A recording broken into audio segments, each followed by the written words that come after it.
মধ্যে খোদাই করে রাখেন আমার এই কথা। মানচিত্র স্বাধীন হয়েছে, পতাকা স্বাধীন হয়েছে, জাতি আজও স্বাধীন হয় না। কারণ কেন স্বাধীন হয় নাই? কারণ তোমার বিচার ব্যবস্থা স্বাধীন বিচার ব্যবস্থা নয়, এটা সেই ব্রিটিশ প্রবর্তিত জালিয়াতির বিচার ব্যবস্থা। শাসন ব্যবস্থা স্বাধীন হয় নাই, এটা ইংরেজদের দেওয়া গোলামীর শাসন ব্যবস্থা। শিক্ষা ব্যবস্থা স্বাধীন হয় নাই, গোলামীর শিক্ষা ব্যবস্থা।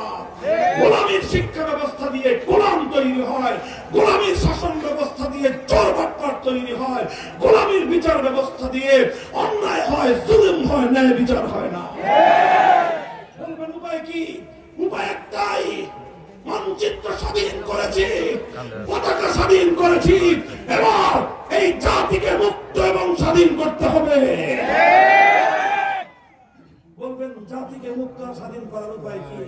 উপায় একটাই, সমাজ ব্যবস্থার মধ্যে জাহিলিয়াত, গোলামি, অন্ধকার, ব্রিটিশ প্রবর্তিত ইহুদি খ্রিস্টানদের যত রকম অন্যায় ব্যবস্থাপনা মুসলিম সমাজের মধ্যে কেড়ে বসেছে, প্রতিটি ব্যবস্থাকে শেকড় সত্য উপরে ফেলতে হবে।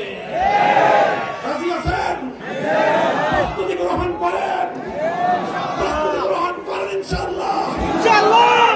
অনেক রঙের বাংলাদেশ তো দেখেছেন, অনেক রঙের বাংলাদেশ দেখেছেন, কথা বলেন ঠিক না বেঠিক?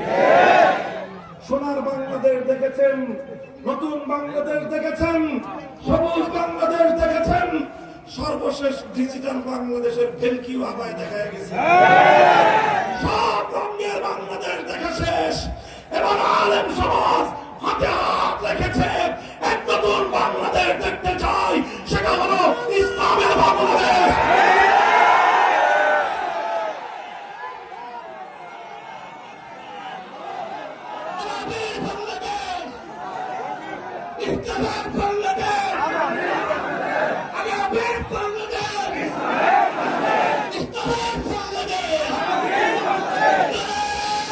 Bangladesh!